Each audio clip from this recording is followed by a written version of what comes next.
जय श्री कृष्ण, राधे राधे। जय श्री वल्लभ प्रियजनों, दास का प्रणाम स्वीकार करें। तो आज जेठ सुद दशमी, श्री गंगा दशमी की आप सभी को खूब खूब मंगलमय बधाई और शुभकामनाएं।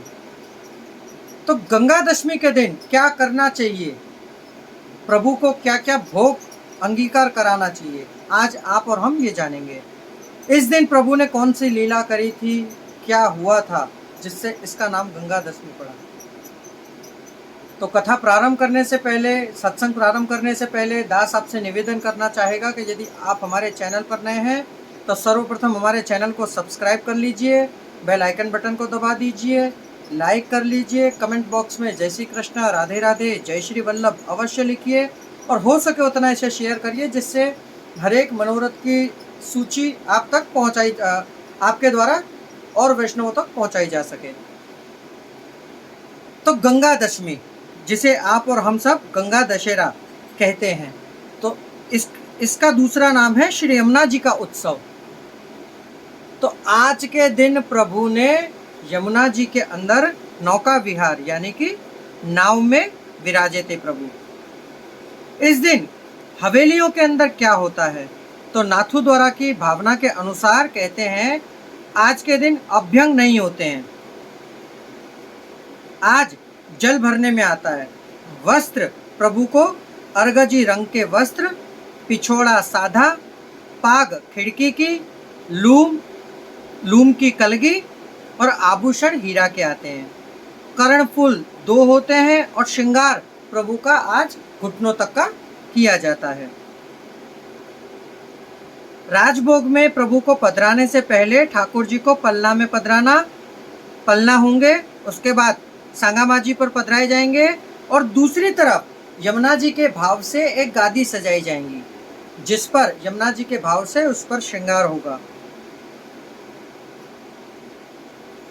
फिर उसको अर्गजी रंग की साड़ी, सादी गुलेल, केसरी रंग की चोली धरानी और श्री यमुना जी का पाठ करते हुए जाना। यमुना जी का पाठ जो हर एक वैष्णव के कंठस्तर है, हमें बड़ा आनंद होता है कि हर एक वैष्णव के कंठस्तर पे श्री यमुना जी का पाठ है, जिसे आप और हम यमुनाष्टक कहते हैं। नमामि यमुनामहं सकल सिद्धि हेतु मुदा, सकल कार्यों को सिद्ध करने वाली, सारे कार्यों को सिद्ध करने वाली श्री यमुना जी। फिर श्री महारानी जी का स्मरण करके दंडवत करके श्रृंगार समर्पना चाहिए। चूड़ी, तनमनिया, नथ, दूसरे आभूषण, गुंजा धराने। फिर ठाकुर जी को अलग भोग आएगा और यमुना जी को अलग भोग आएगा। अब इस दिन क्या करना चाहिए, तो पहले हम जानेंगे हवेली का नियम। तो हवेली में तो कमल चौक होता है, उस कमल चौक के अंदर पूरे में जल भरा जाएगा। भांत भांत के उसमें खिलौने तैराए जाएंगे, जैसे मगर हो गए, मीना यानी कि मछली हो गई, सारस, बगुले, ये सब रखे जाएंगे,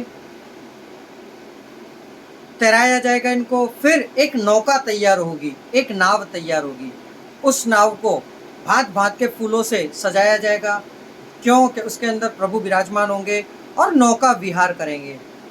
4 दिशाओं में 4 भोग आएंगे और चारों दिशाओं में 4 दर्शन खुलेंगे, उत्तर, दक्षिण, पूर्व और पश्चिम।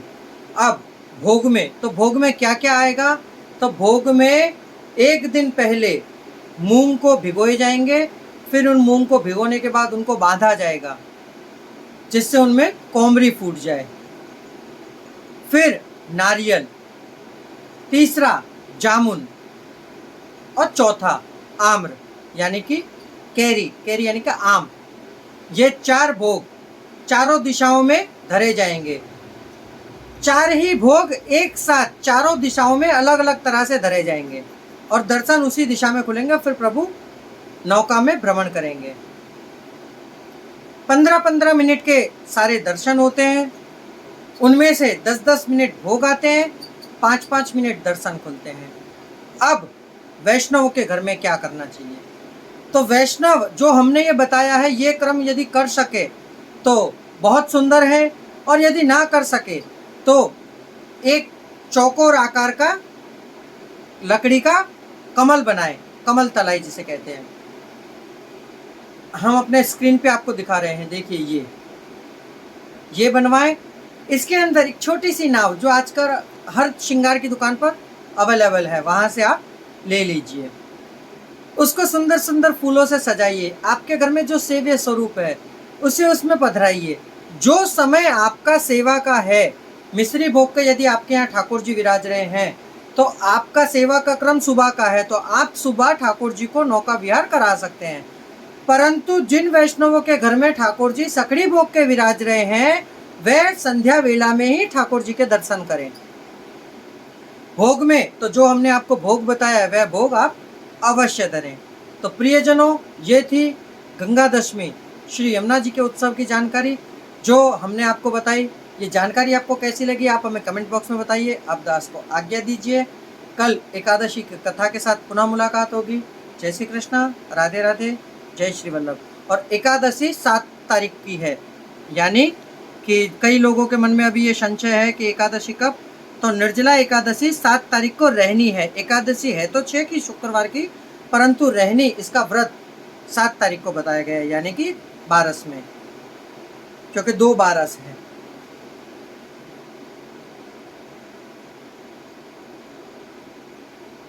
ठीक है, तो ये जानकारी कैसे लगी आप हमें कमेंट बॉक्स में बताइएगा। अब आज्ञा दीजिए। जय श्री कृष्णा, राधे राधे, जय श्री वल्लभ।